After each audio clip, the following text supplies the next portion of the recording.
Africa will always be the Africa of the Victorian Atlas, Graham Greene once wrote. The blank, unexplored continent, the shape of the human heart.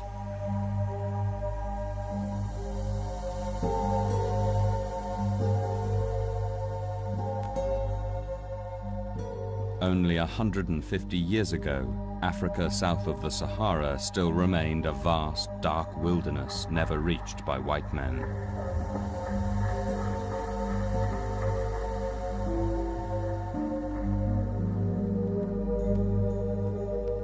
For the Victorians, it was a place of myth and danger that shadowed their dreams and fed their passion for exploration.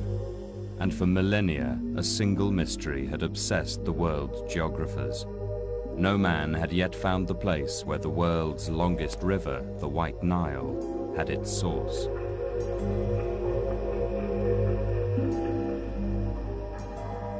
To the man who could solve this ancient puzzle would fall the greatest geographical prize since the discovery of America. But not until 1856 did two eccentric and mismatched Englishmen set out for the dead center of the continent to claim that dangerous prize.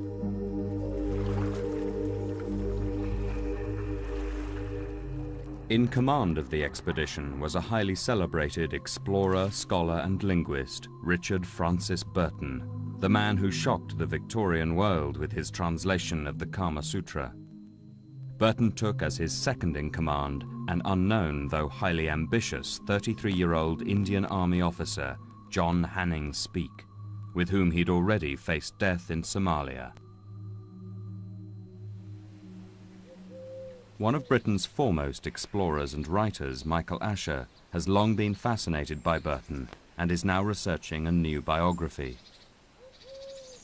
For Michael, at the heart of Burton's life is one central mystery. Why, after his groundbreaking expedition to Africa, which should have guaranteed his place in history, did Burton become an outcast, buried here in an obscure West London tomb? Burton's always been very much my hero, to the extent that I've named my own son Burton after him. And to me, Richard Burton has always been the ideal of the all-round man. He was not only a man of action, he was also a man of intellect, a poet, a man who could speak 30 languages, the author of 43 books, certainly one of the greatest men of his age. It seems almost that Richard Burton has been relegated to a minor place in history. I found it very moving that his tomb should be tucked away here in a small cemetery in Mortlake, when his wife Isabel tried to get him buried in Westminster Abbey, a much more worthy place for a man like Sir Richard Burton.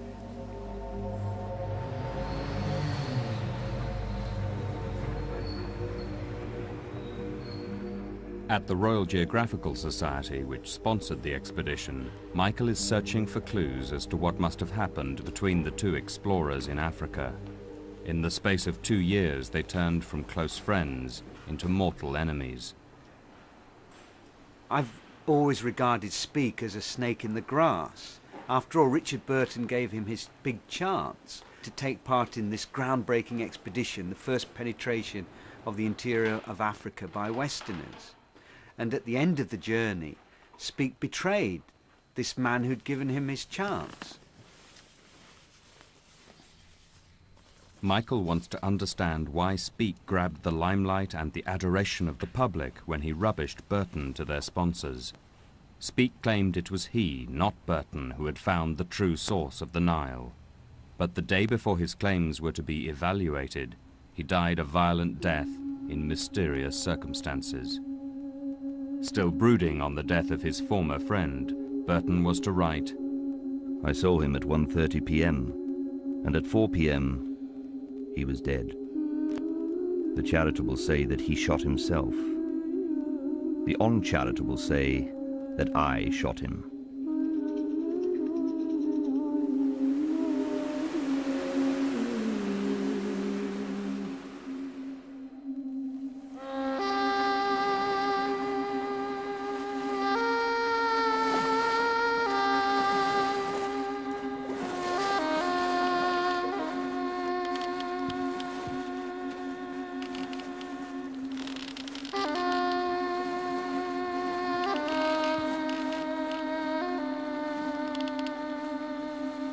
No phantom of the future cast a shadow upon our sunny path, as we set out, determined either to do or die.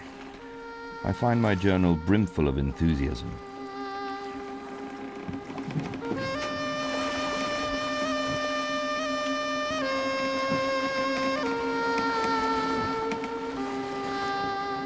Of the gladdest moments in human life, methinks, is the departure upon a distant journey into unknown lands.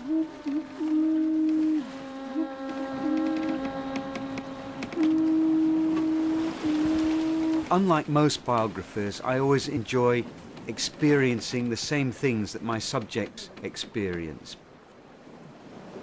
I wanted to make the same journey that they'd made, travelling under similar conditions, hoping that somewhere along the way I would find echoes of their own journey. Truly prepossessing was our first view of the mysterious island of Zanzibar. The sea of purest sapphire lay basking, lazy as the tropical man under a blaze of sunshine. All was voluptuous with gentle swellings, with the rounded contours of the girl negress.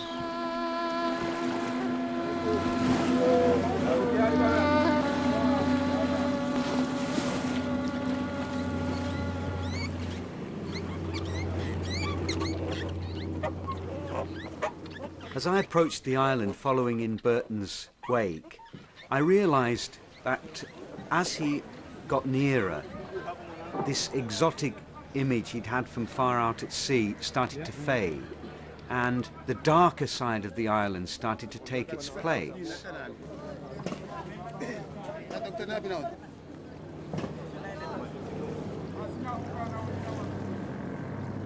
He describes how he saw corpses floating in the water. These cadavers were actually the bodies of very sick slaves which had been thrown overboard by the Arab traders to avoid having to pay import duty on them.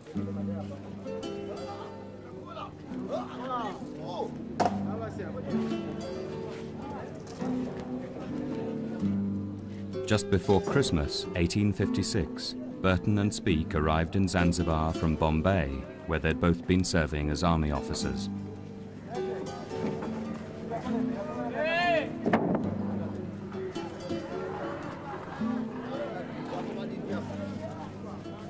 As the trading centre for the whole of East Africa, Zanzibar was the natural place to start. From here, Arab slave traders had cut a path to the centre of the continent.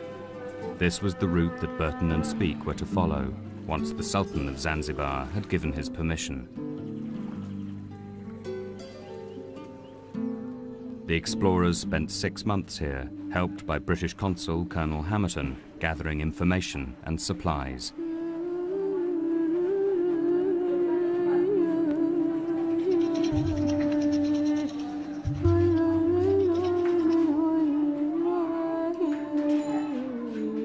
As I wandered around the streets of Stone Town, I got an overwhelming sense of a very Arab atmosphere to the place, and I started to understand why Burton had felt so at ease here.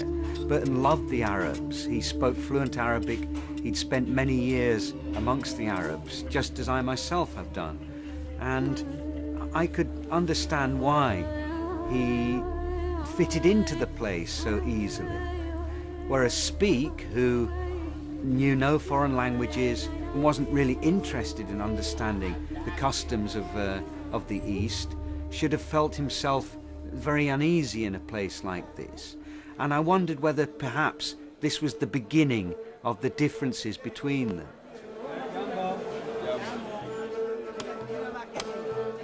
Burton felt that it was very important to adopt local customs, and he felt indeed that it was dangerous not to, and he worried about Speke's inability to be anything other than an Englishman.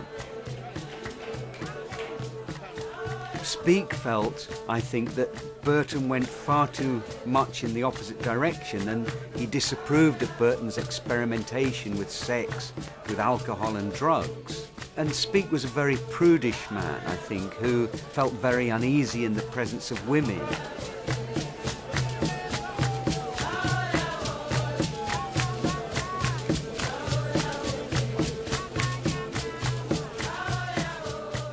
From Speke's journals, it seems that he was very embarrassed in the presence of nudity amongst the natives, whereas Burton, who was of course one of the fathers of modern anthropology, was capable of describing these things with clinical detachment. And indeed, it seems to have gone round in Zanzibar measuring the size of men's penises. Debauched women prefer Negroes on account of the size of their parts. I measured one man who, in quiescence, numbered nearly 6 inches. This is a characteristic of the Negro race and of African animals like the horse. In my time, no honest Hindi Muslim would take his women folk to Zanzibar on account of the huge attractions and enormous temptations there and thereby offered to them. When he wasn't adding to European stereotypes of the African male, Burton was worrying about the dangers that lay ahead of him in the interior. Let's remember that no other Europeans had been there before them. The only people who had been there were the Arab slave traders, and the only one of these slave traders who has left us a record of what it was actually like inside Africa during that period is a man called Tiputi. And I managed to discover that one of his great-great-grandchildren was still living on the island. Umi Mahfouda Ali Hamid agreed to help Michael find descendants of people who may have had contact with the Victorian explorers. So I suppose with ancestors like yours, you must be a very good sailor, Ummi.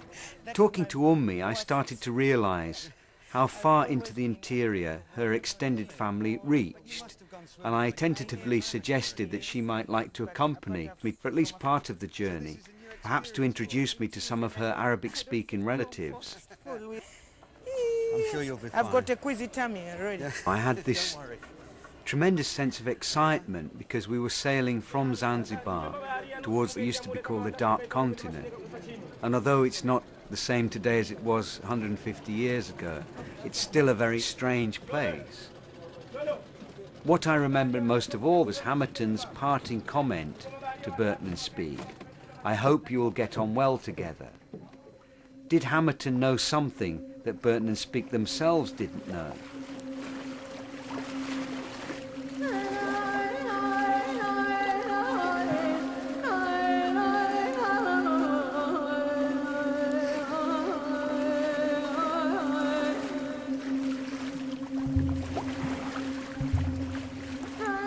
As Burton and Speke set out on board an 18-gun ship, neither knew if they would ever return.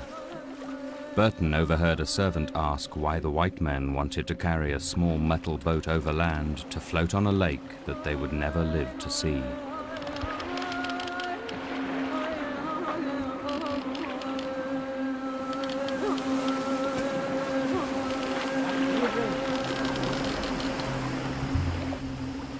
Travelling on a dhow without an engine, with the sail cracking, feeling you're being borne along by the Earth's elements, there's something very sort of primitive and very satisfying about that.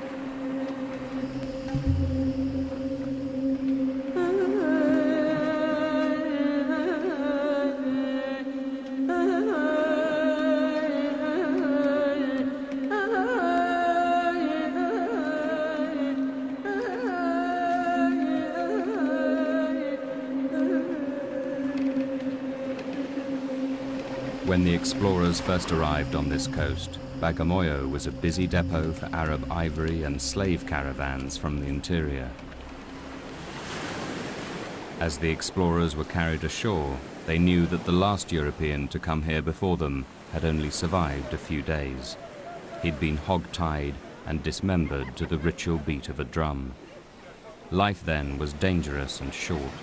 Only a handful of Christian missionaries had ever set foot on African soil, and very few had survived. At Bagamoyo, we visited the Catholic mission, which is the oldest church in this part of Africa.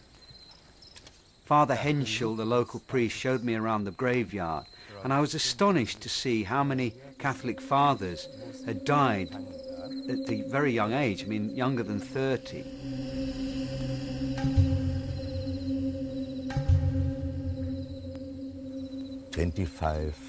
29, 21, all because of malaria. Really? They came from Europe, those sisters from Réunion.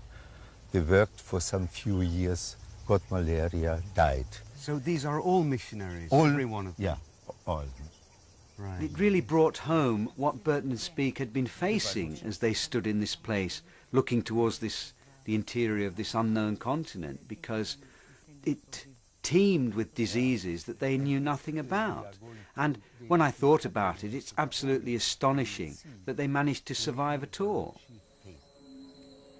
On the 27th of June 1857, the explorers' caravan of 132 men and 30 asses at last struck out for the interior.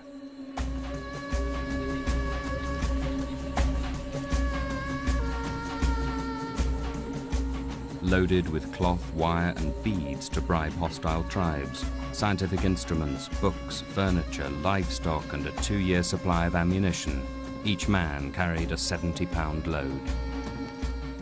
I was entering the unknown land at the fatal season, when the shrinking of the waters after the wet monsoon would render it a hotbed of malaria. The only map the explorers had was drawn up by missionaries who'd heard reports of a giant slug-shaped lake in the center of the continent. From Bagamoyo they traveled west, redrawing the map as they went. They were heading for what they'd heard was a small Arab trading post called Tabora. But unlike his predecessors, whose journey lasted more than 2 years, Michael opted to trace their route by railway for the first 600 miles to Tabora. Okay, come on, we better hurry. It's leaving in 2 minutes.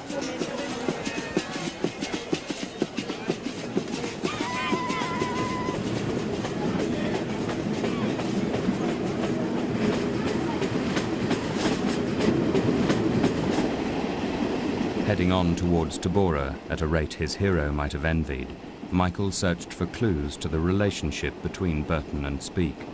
He found Burton had confided in his journal that though he found Speke energetic, courageous and persevering, he also began to think him crooked-minded and cantankerous. But when Speke became seriously ill, Burton got the deepest insight into his true nature. By chance, it happened very close to where the train stopped. It was at this point that Speke apparently suffered the most serious attacks of fever he'd had so far. And as Burton wrote, I was compelled to halt. My invalid sub had been seized with a fever fit that induced a dangerous delirium during 2 successive nights. He became so violent that it was necessary to remove his weapons, and, to judge from certain symptoms, the attack had a permanent cerebral effect. My companion let fall certain expressions, which, to my infinite surprise, showed that he'd been nursing great grievances. Unaccustomed to sickness, he could not endure it in himself nor feel for it in others, and he seemed to enjoy pleasure in saying unpleasant things.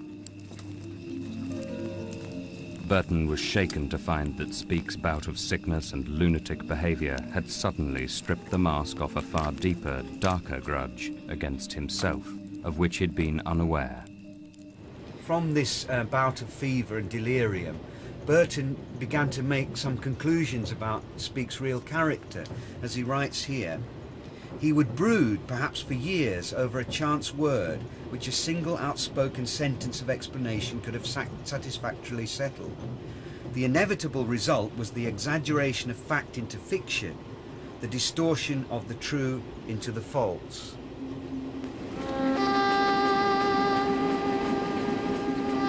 Despite Burton's insight into Speke's distorted sense of reality, Michael couldn't help sympathizing also with Speke as he faced Burton's intimidating arrogance. I think a lot of people were afraid of Burton. He was called the best mind of his generation. Not one of the best minds, but the best mind of his generation. And I'm sure he was a clever dig. He did put people's backs up by his vast knowledge and his, brilliant oratory. And, his ability. He just could run rings around people, with his wit and his, could quote poetry in Portuguese and Spanish and Arabic, all these things. I mean, no wonder people like Speke, you know, who was mainly interested in, you know, physical endurance and killing animals, you know, hunting, you know, these very sort of basic things. You know, no wonder people like Speke felt diminished by Burton.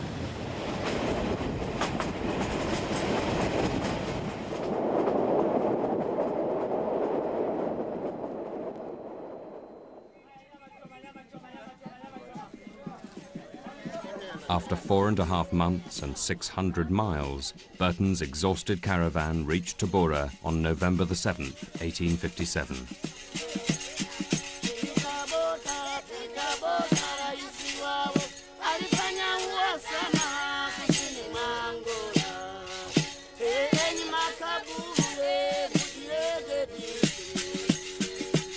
Receiving a warm welcome from the civilized Arab traders here, the explorers were in for a big surprise.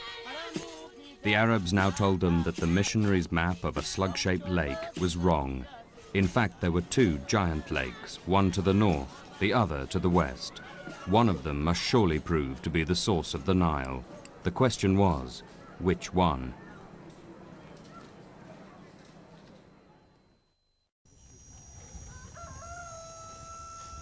Before deciding whether to search for the northern or the western lake, Burton had to bargain for safe passage from the all-powerful Chief Fundikira of the Wanyamwezi tribe. Umi's uncle Suleiman is a relative of today's chief and agreed to introduce Michael.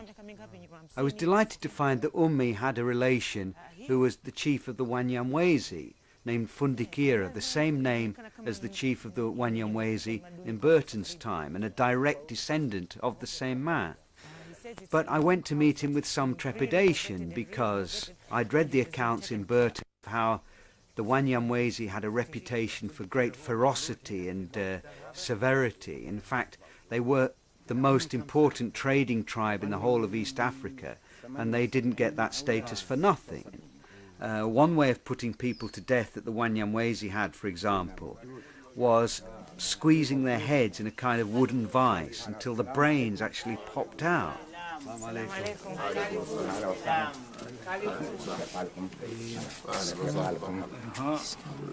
Oh, yeah. Very well. How are you? Fine.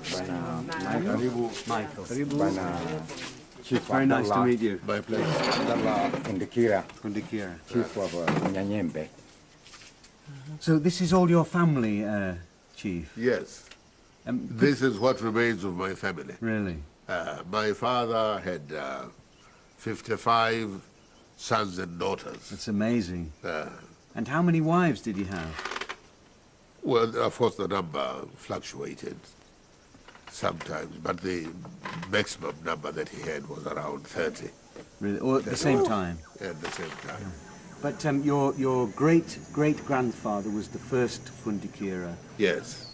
Who was here at the time that Burton Speke came. Yeah, and he had tremendous power, had the power of absolute life and death over his subjects. Certainly he did. He would give judgment himself. Really? And if it was proved that the person was guilty of that offense, then the chief would pronounce the sentence of death in serious cases. Yes. And the sentence would be carried out there and there, immediately. And how would the sentence be carried out? By spearing. By spearing. So he would be speared to death in front of the whole community? In front of the whole community.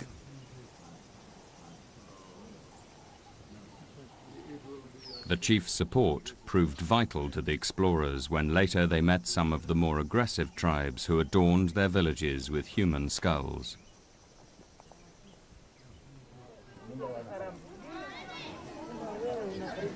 Umi wanted to spend some time with her uncle and family before returning to Zanzibar. But for Michael, it was time to set out on the last and most difficult leg of his journey.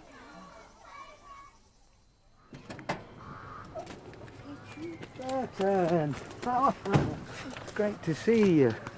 I thought you would never get here. You've been so long. Hello, Mike. How are you? Joined by his son Burton and wife Maria Antonietta, Michael now hoped to complete the journey to Lake Tanganyika under the same conditions as his predecessors.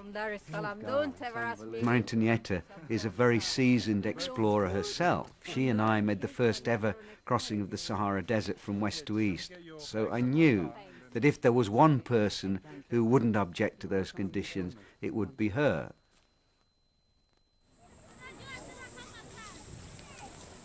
That one's really... He'll be all right. He'll be all right. This is, I mean, they're the only donkeys they have in this village. So, you know, we have to make do with what they've got. I myself have travelled thousands of miles by camel, but I didn't really have much experience of travelling by donkeys. So, you know, I had no idea how it would work out. Yeah, this one's the youngest. Simply trying to load these donkeys for the first time in the local village proved a nightmare.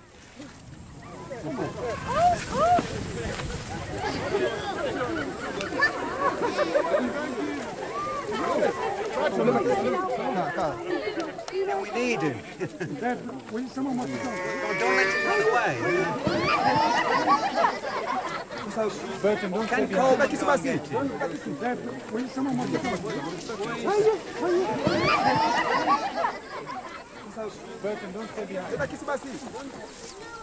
This is the best they can do in this place. You know, they haven't got a proper saddle, nothing. Pull him, pull him. Come on. Burton, come and help me. The animals had been laden with difficulty. Their kicking and plunging, rearing and pawing had prevented the nice adjustments of their packs. On the road, they rushed against one another. They bolted, they shied, and they threw their impediments with such persistence that my servant could not help exclaiming, "Their name is Jackass." Come here, please. We need you. There's another one.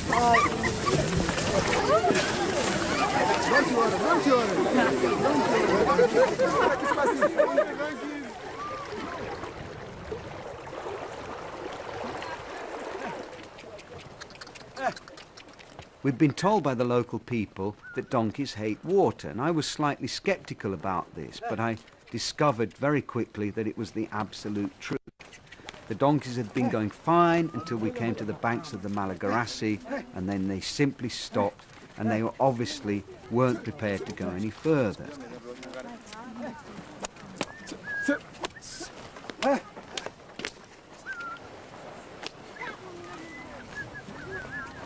I'd laughed at all these stories that, oh no, the donkeys will never cross the river, they hate water. And then when I found it was true, it was rather an embarrassing moment. That's why I decided the only way we could do it was by actually dragging them across one by one. And the local people stood on the banks on both sides and watched us with great hilarity. Everything is going to get wet, Mike. Well, it's a bit late now.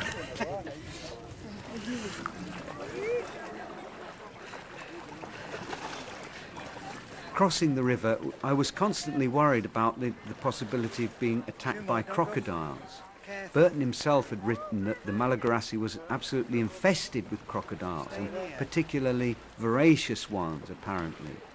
And we'd learned from the local villagers that crocodiles still lived in the Malagarassi, and in fact had killed a number of adults and children in recent years. I'm coming with my stick.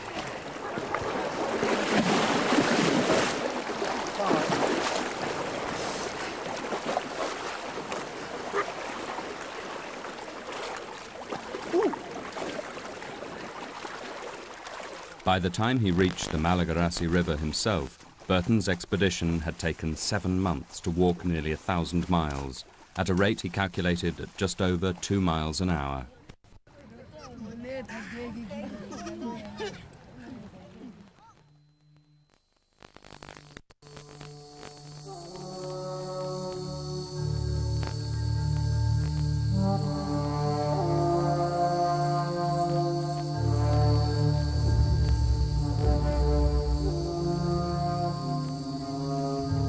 On the way, we were saddened by the sight of the clean-picked skeletons, and here and there swollen corpses of porters who had perished in this place of starvation. Under these circumstances, as might be expected, several of our party caught the infection. They lagged behind. and probably threw themselves into some jungle, for the path, when revisited, showed no signs of them. The sight of dead and dying porters preyed heavily on Burton, as he was himself so sick by now that he was semi-paralyzed and suffering from depression. As we got the donkey caravan moving, we started to feel absolutely euphoric. Of course, it was much harder travelling by foot than it is sitting in a motor car, but this is what we had wanted from the beginning, to travel exactly as Burton and Speke had done, in the same environment, to feel what they had felt as they'd walked across Africa.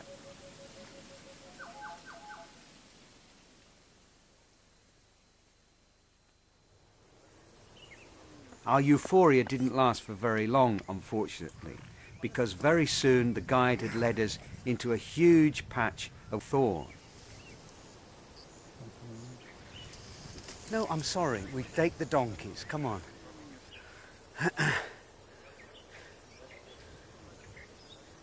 There was no way round the thorn scrub. We had to go right through the middle of it, and the earth from which the thorns grew was cracked into great crevices, and the donkeys refused to go forward, and we had to drag them by the ropes, which was excruciatingly hard work, especially as our legs were being cut to pieces by the thorns. By now, the Victorian explorers increasingly resented each other. Speke seemed discontented with Burton's decisions and complained of not being consulted. He confessed to Burton that he found it unbearable to be part of an expedition of which he was not himself the leader. And as the going got tougher for Michael, both his own authority and the guide's competence came under fire. We can't. We can't camp here. There's not room. Keep going, Burton, don't stop. Ow, shit. Surely there must be a better track than this. That's what I said. I can't believe it's all thorns like this. Just keep going, keep going.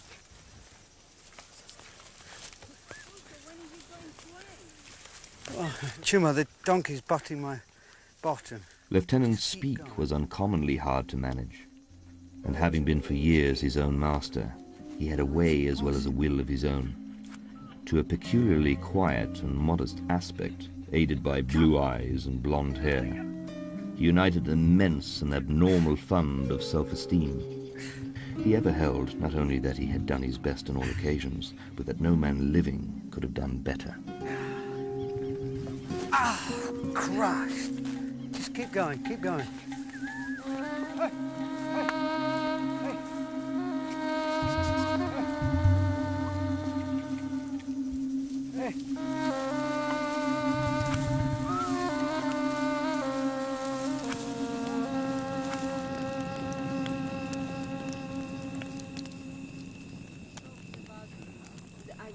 The rigours of their own journey caused the Ashers to re-evaluate the characters of both Speke and Burton. To Michael's surprise, he found himself starting to sympathise far more with Speke. I must admit I started off with that view, you know, that Burton was the goodie and Speke was the baddie. But I've changed that considerably on this journey because, you know, I felt, you know, travelling with a large group of people, the camera crew and the rest of it, you know, I felt, you know, that I was no longer the leader of the expedition, you know, and I felt, you know, sidelined, and I think that's what Speke must have felt, you know, of course. that he'd been sidelined. He had these abilities, he had led expeditions, very small ones before, and lived very rough, and here he was. The only way he could do this journey was by being subordinate to Burton, who was this sort of overwhelming figure. Yeah, and he couldn't compete with Burton. Well, I don't know what you mean. He couldn't compete with Burton in certain spheres. Yeah, like... But I think he was every bit as tough physically as definitely. Burton, perhaps more. He had great determination and great courage and endurance, you know? Well, those are qualities to be admired. Yeah.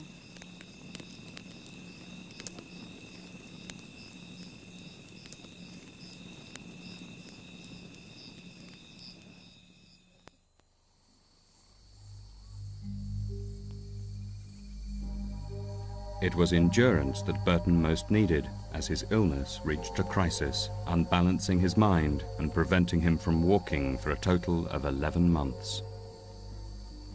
The useless fatigue of walking and the sorry labour of waiting and reloading the asses, the wear and tear of mind, the prospect of imminent failure were all beginning to tell heavily upon me. I developed a queer conviction of divided identity, never ceasing to be two persons that generally thwarted and opposed each other. The sleepless nights brought with them horrid visions, animals of grisliest form, hag-like women, and men with two heads protruding from their breasts.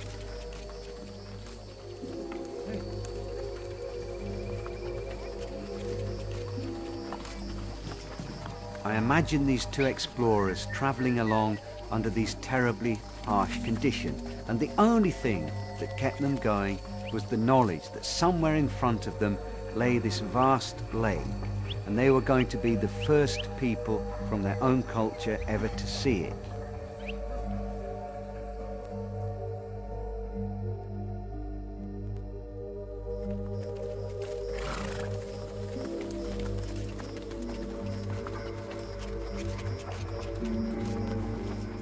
When the explorers at last glimpsed Lake Tanganyika in the distance, they couldn't at first tell if it really was a lake or how big it was.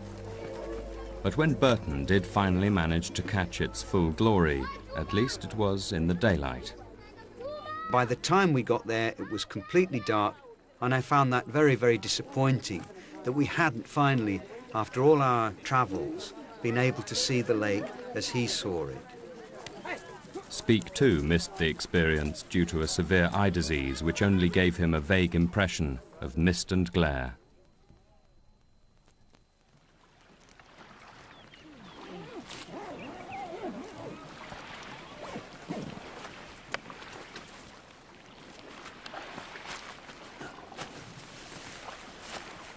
Wow. Fantastic. He's brilliant.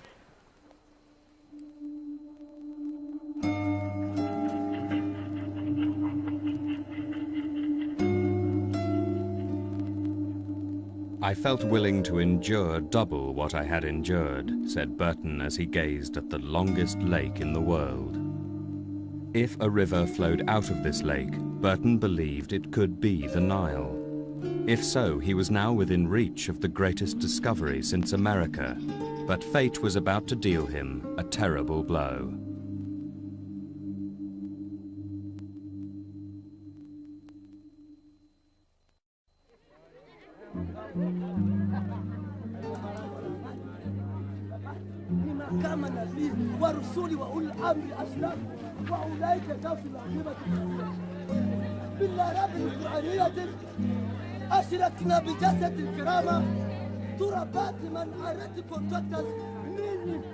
Tantalized at last to be within reach of his goal, and delighted to find plentiful food here, Burton's sickness was about to put his life in jeopardy.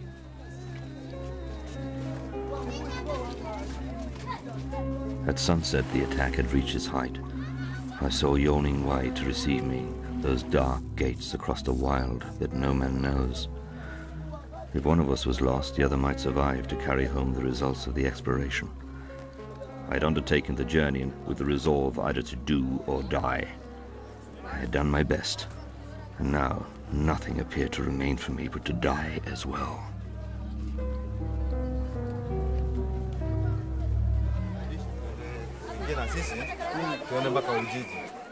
Burton's illness left him dependent on Speke, whose eyesight had now improved. Burton sent Speke to hire the only sailing boat on the lake from an Arab trader. Almost out of time and money, this was the only way they could hope to reach the source of the Nile quickly.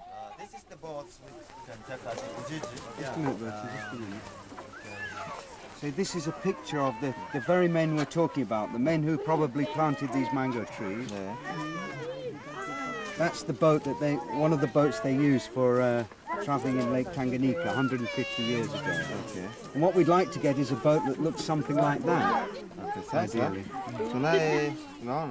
But without Burton's language skills and tact, Speke antagonized the Arab boat owner and 4 weeks later came back empty-handed. He brought some good news, however. He'd heard that a river did flow out of the lake to the north. Electrified by this rumor, Burton got off his sickbed and arranged to hire 2 giant canoes.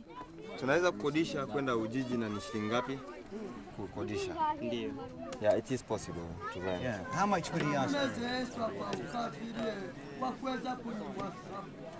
Burton was still near death.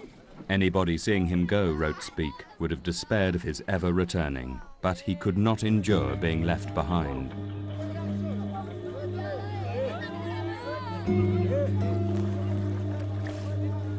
Eight men carried Burton to the lake in his hammock and put him in the front of the biggest canoe, where he sat under the fluttering Union Jack as they set off once more into the unknown.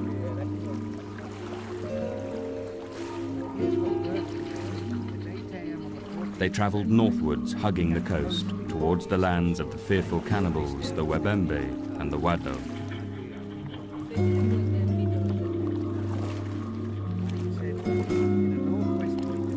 Burton was frustrated at their slow progress. As time ran out, he knew that the odds of finding the source of the Nile and of surviving grew worse every day.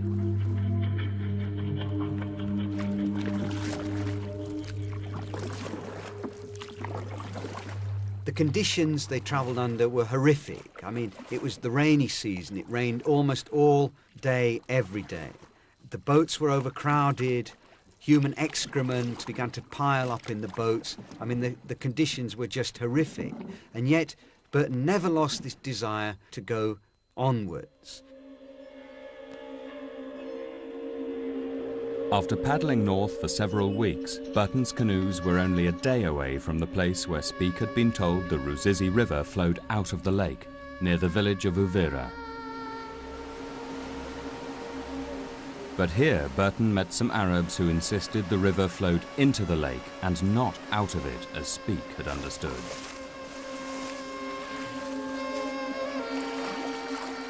Burton never accepted this story. He was determined as a true explorer to see the Ruzizi for himself, to discover whether it actually flowed into or out of the lake.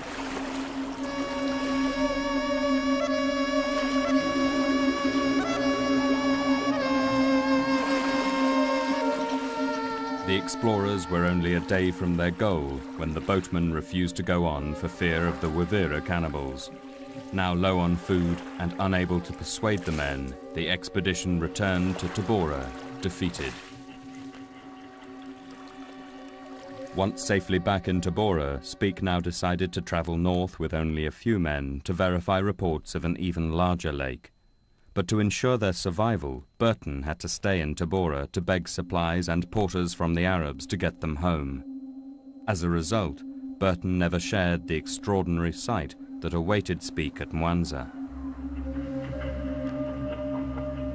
When Speke gazed out over this great expanse of water, a local told him it stretched to the end of the earth.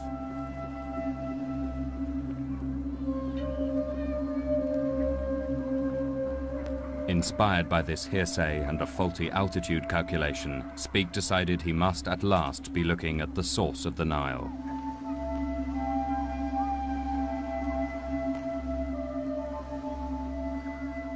Renaming the lake Victoria after his queen, Speke shot several birds to celebrate and headed back to tell Burton he'd solved the Great Nile mystery. But his evidence failed to convince the more careful and scientific Burton.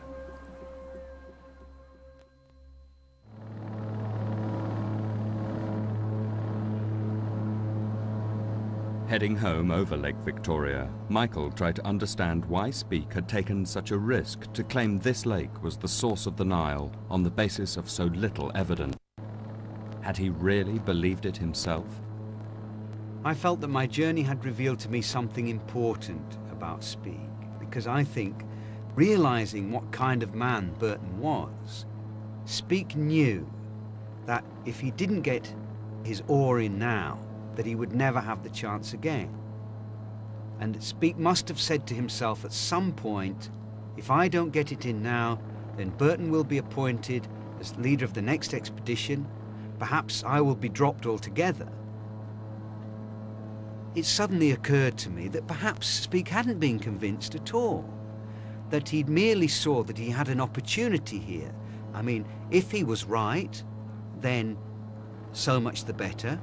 If he was wrong, then it would take several years to prove it, and in the meantime he would have been acclaimed as the greatest explorer of his time.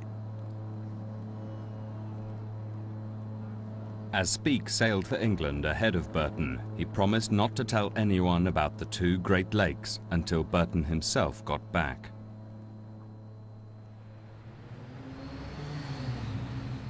But when Burton arrived at the Royal Geographical Society 2 weeks later, he found Speke had double-crossed him and addressed their sponsors in his absence. Speke told them that he, not Burton, had found the source of the Nile. His reward was the command and the money for a second expedition, this time without Burton. I reached London on May the 21st and found that everything had been done for, or rather against me. My companion now stood forth in his true colours, an angry rival. A college friend thus correctly defined my position. Burton, shaken to the backbone by fever, disgusted, desponding, and left behind both in the spirit and in the flesh, was in racing parlance nowhere. Never again able to raise funds for another expedition, Burton began drinking heavily, while Speke went back on a second expedition to Lake Victoria. After 2 years, Speke discovered a river and waterfalls flowing out of what he assumed was the northern end of the same lake, but he failed to prove beyond a doubt that this was the Nile.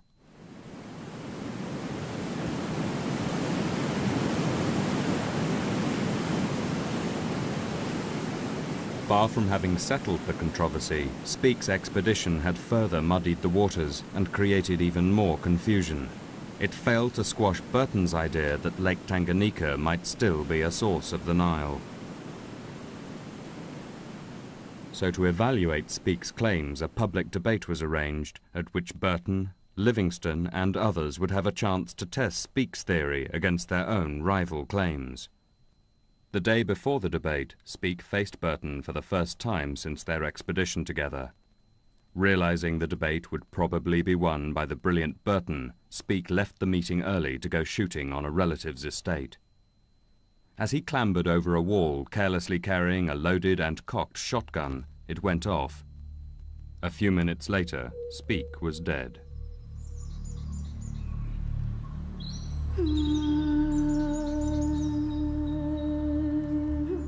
I wanted to see the place where Speke had met his death, to see if I could find any sort of inkling as to what had really happened there.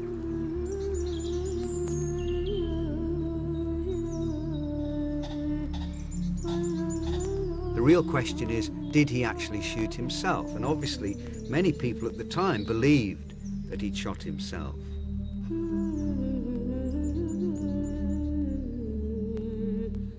What I think happened was that Speke was convinced that the next day at the meeting, Burton was going to expose him as a charlatan. And if my intuition at Lake Victoria was correct, that Speke had actually said to himself, look, I'm going to say this is the source of the Nile, even though I can't prove it. And then suddenly it seemed to him perhaps that tomorrow this whole thing was going to be exposed.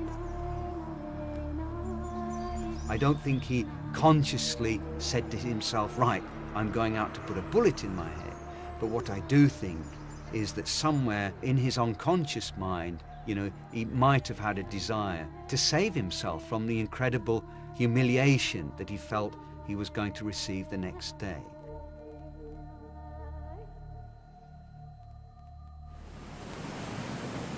Burton admitted 20 years later that he had been wrong and Speke right about the source of the Nile. He wrote, "There is a time to leave the dark continent. Madness comes from Africa."